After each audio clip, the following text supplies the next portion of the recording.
Alrighty, so welcome to another one of my videos. Let's see, this is the third video I'm doing here tonight. The first one was kind of upset. The last one was kind of sappy, introspective. This one's upbeat and happy. As the topic tonight is inventions. Yeah, so ever since I was a little kid, I wanted to be an inventor. And I've always invented stuff. Not always tangible things, but ideas, concepts, you know, workarounds, loopholes. Boy, you have no idea how excited I was the first time I learned there was such a thing as a loophole. Like, what, rules aren't rules? I could always work around them? A revelation. So, I did two videos before that were about my app ideas, and like I said in those videos, they were more of a comedy bit than anything. I mean, they were real ideas, but they were kind of funny and not really that serious. Although I've been told that a couple of them could be very useful, and some of them were have actually become real things. And whatever, unfortunately, I am not a money-oriented person. I don't worry about money. I don't really even think about it. To me, it's more of a nuisance than anything. So I don't see the point in going after something just for the sake of money. Not a very good thing for an inventor, I imagine. But so I do have a couple of inventions that I want to do. I just want to put out there. I'm going to pursue both of these at some point in my life. And I want to, you know, putting the video up and having a date stamped on there probably help me if I ever, if anybody else ever stole the idea. I don't know. I've definitely mentioned it to a lot of people, and it's possible someone could steal it.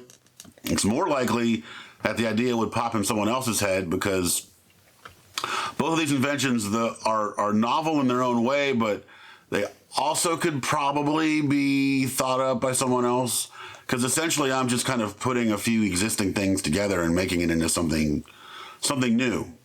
I mean, that's what most inventions are anyway. Very few inventions are actually just from thin air. You know, it's usually an adaptation.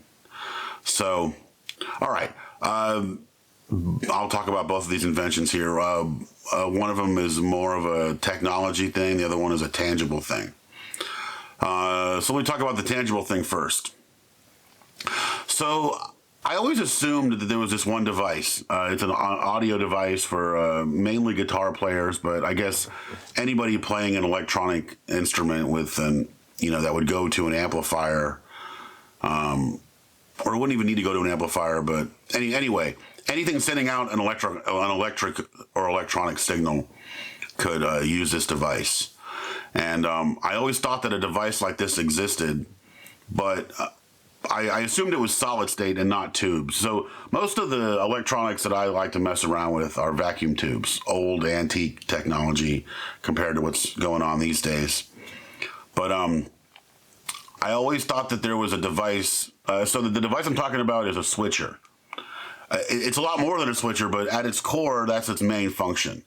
And basically, if I have one instrument, let's just say it's a guitar, I have one guitar, and I want to send that guitar to two different places. Now, those two different places could be anything. They could be two different amplifiers. On an older amplifier, it could be two different inputs on the same amplifier.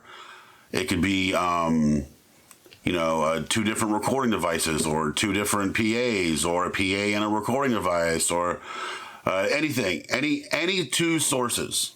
I could send one thing to two places, split it. And the way it would, the way the switching works, and again, these devices do exist. There's tons of different versions. They call it an ABY switch. So the ABY switch means I can, like I said, one input, two outputs. I can select from output A or output B, and the Y thing means both together.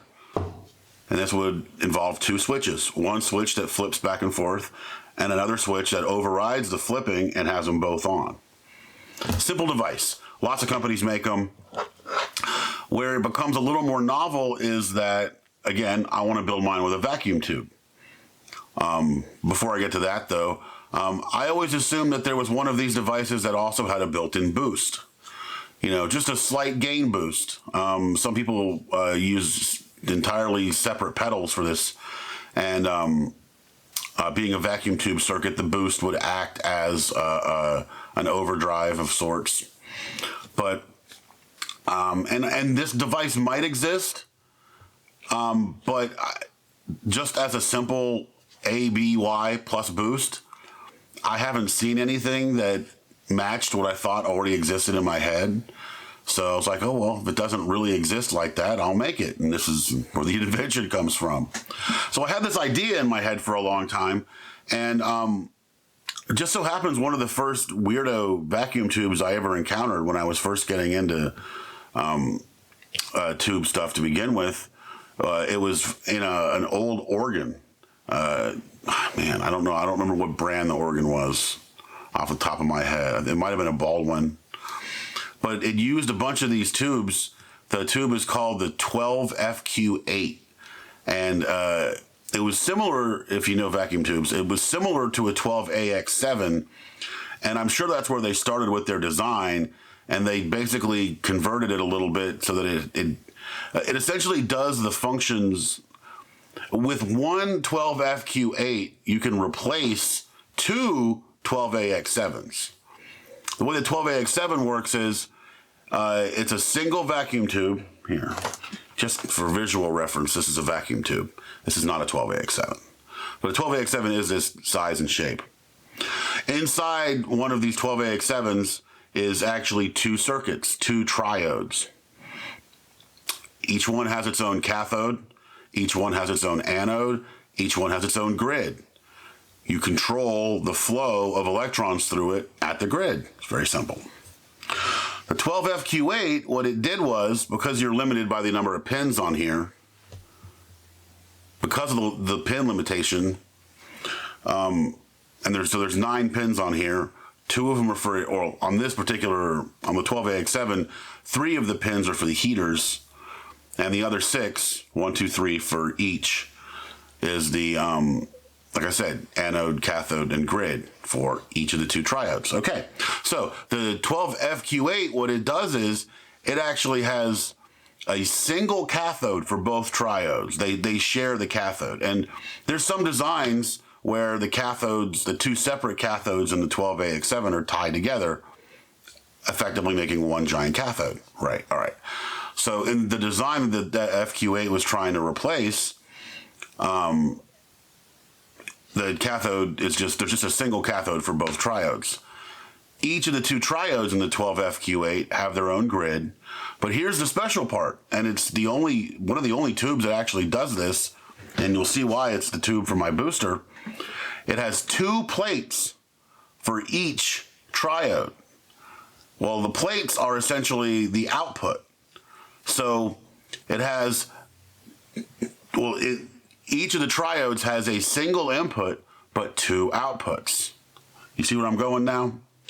So in my invention, I have the signal comes in and goes to both of the inputs, and then that same signal goes out to both outputs on each input, and then those outputs are mixed back together. So the boost comes from the fact that you really only need one input to feed 2 outputs, but you've got both triodes in there. So you send the signal in, and then that signal goes to the first triode, and that triode has 2 outputs, and then, downstream there's switching that actually turns on and off each of the outputs, or has them both on. But the signal also branches out and goes back to the other triode. That triode will have a volume control, and that essentially is your boost, because that signal in parallel with the other input is then added back and split the same way and then added back, and you can turn that input on and off, thereby having a boost come in and out. And there's more circuitry involved. There's another tube, a 12AU7 that I use in Cascode. And that's actually the part that I'm going to wind up probably patenting, if it's possible. I don't know if you can still patent tube circuits. The switching with the cascode, and actually the way that I turn the outputs on and off, it borrows another circuit, an older remote circuit from an older 60s PA. And I need that cascode circuit in order to do that. And then the output goes to output transformers, and those transformers can have the phase flipped one way or the other. There's some Fender amps that do have two different channels, like a normal channel and a vibrato channel, or a normal channel and a reverb channel.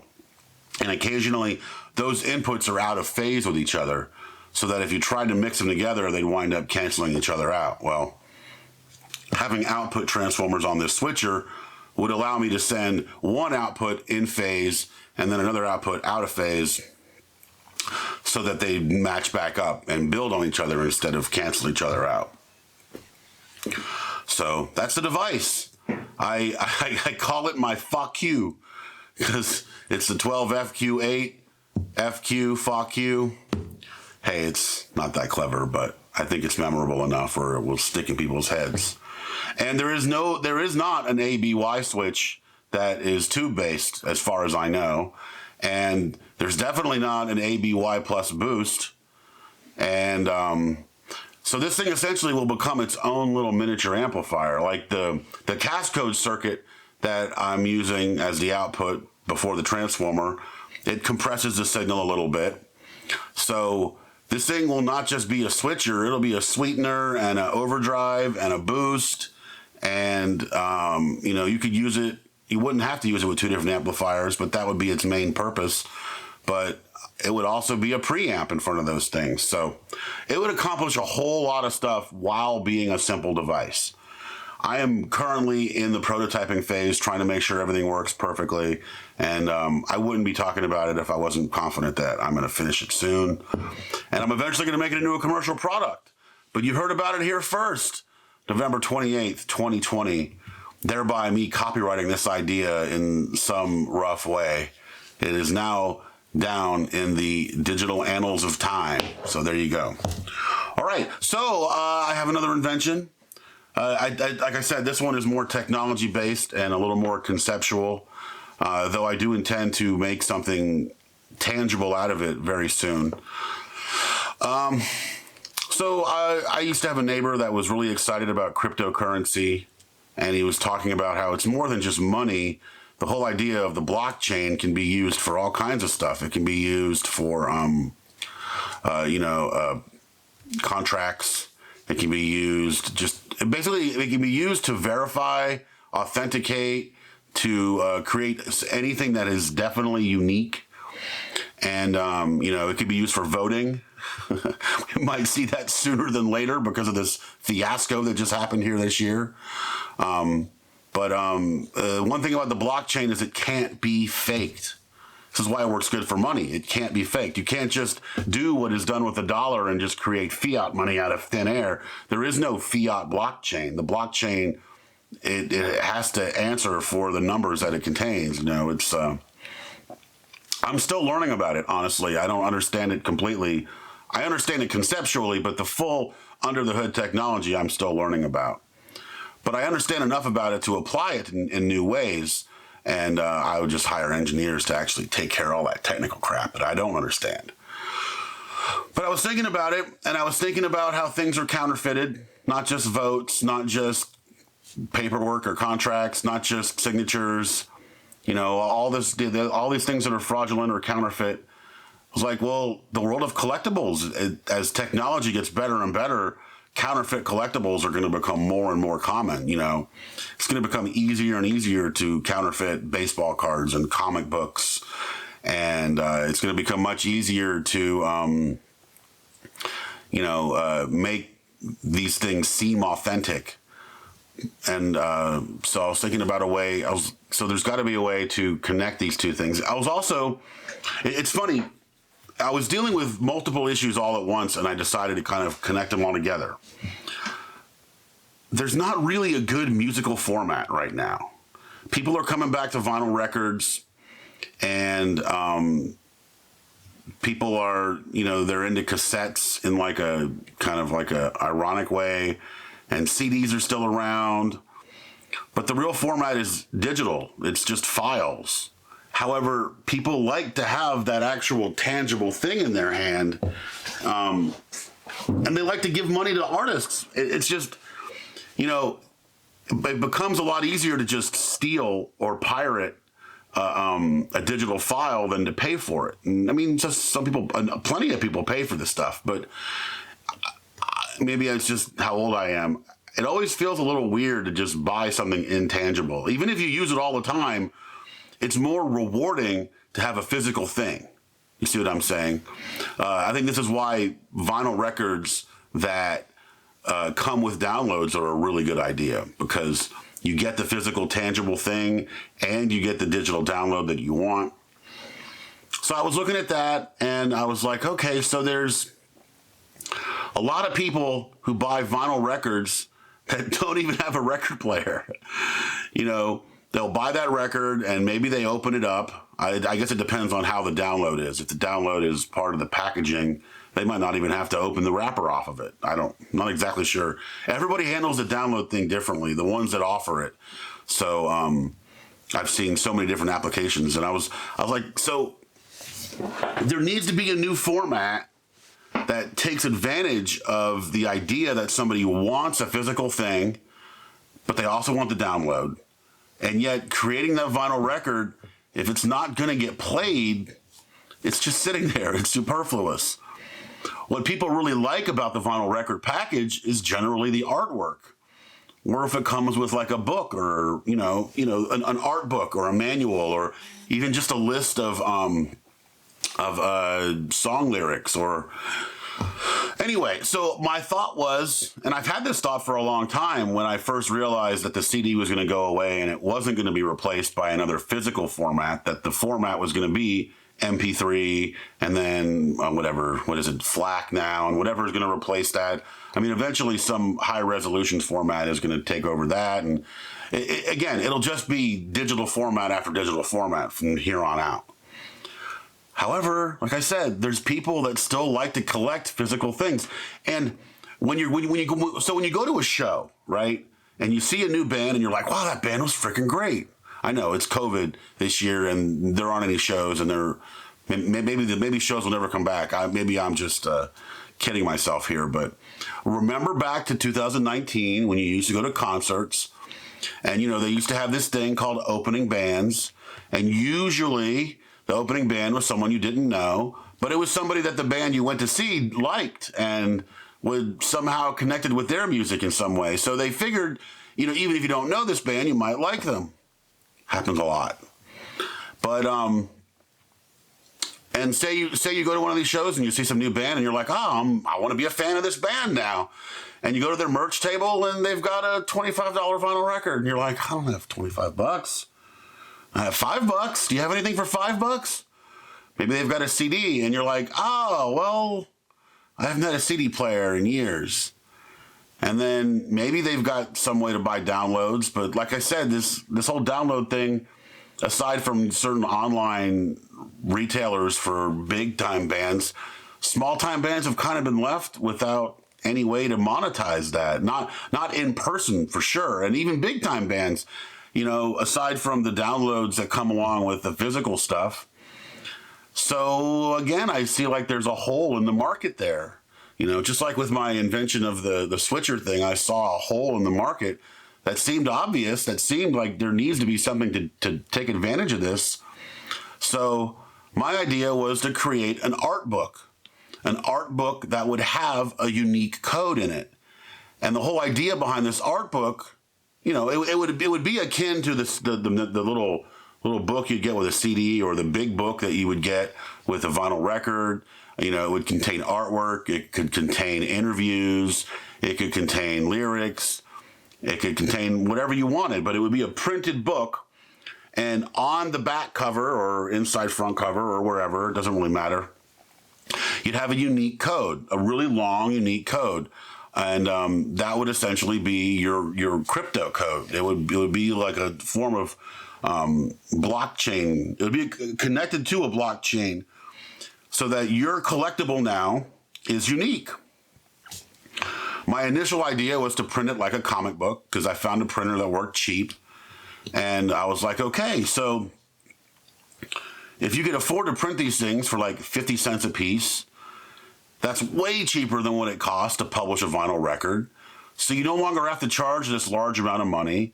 You also don't have to buy a huge amount of them at a time. I found a printer that will do like 500 copies at a time with full color and anyway, whatever, blah, blah, blah. The actual application doesn't really matter. The whole idea is you can connect a physical thing that's collectible that contains digital data. It could be music, it could be artwork, it could be programs, it could be literally anything, any kind of digital data that's connected to this physical form, and this physical form is now unique because of the code that's on it.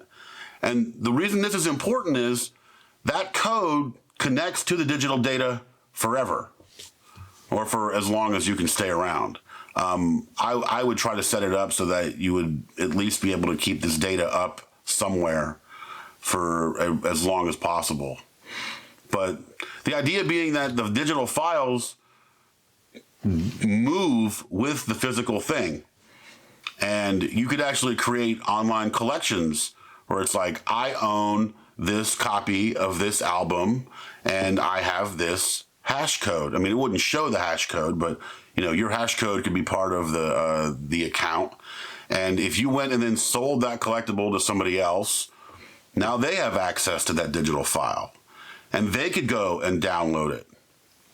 And obviously you'd have to put certain stops in there to prevent people from pirating stuff.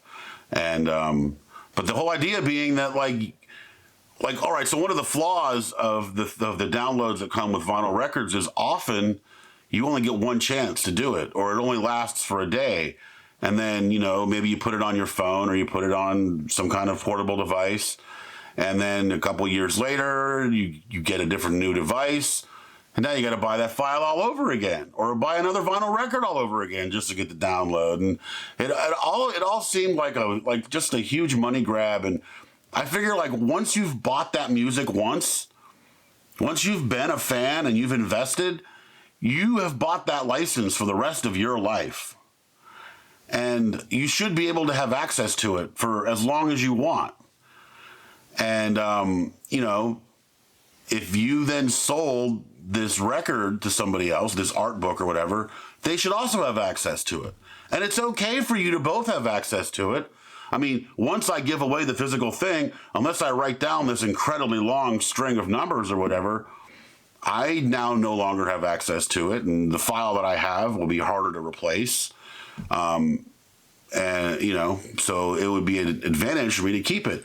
All of these things make your collectibles more unique, make your collectibles more interesting. They create a physical format. And, you know, the format could be anything. You could sell sculptures or toys or, you know, posters or shirts or whatever. And all of these tangible things could be connected to the digital data. You see what I'm saying? It could be literally any physical thing could then have a hash on it, and then, or, you know, the blockchain code. And it could, as long as you had access to the internet, you could then go and input that string of numbers and letters and symbols, and you could get your download. You could, if you lost it, you could get another copy. Simple, easy, a new format to replace everything, and to kind of align all of these things that people are halfway doing into something more realistic. And I think this could actually take over more than just the music industry. It could take over the comic book industry. It could take over publishing. It could take over all kinds of collectible things.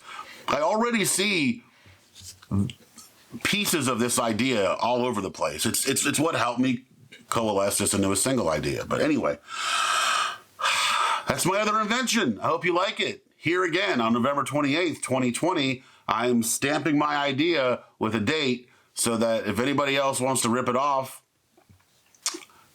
tough shit. It's my idea. If somebody wants to work with me and develop either one of these ideas, then get in touch. If you want to try to pretend like it's yours and you want to steal it from me, I'll fight you tooth and nail over these.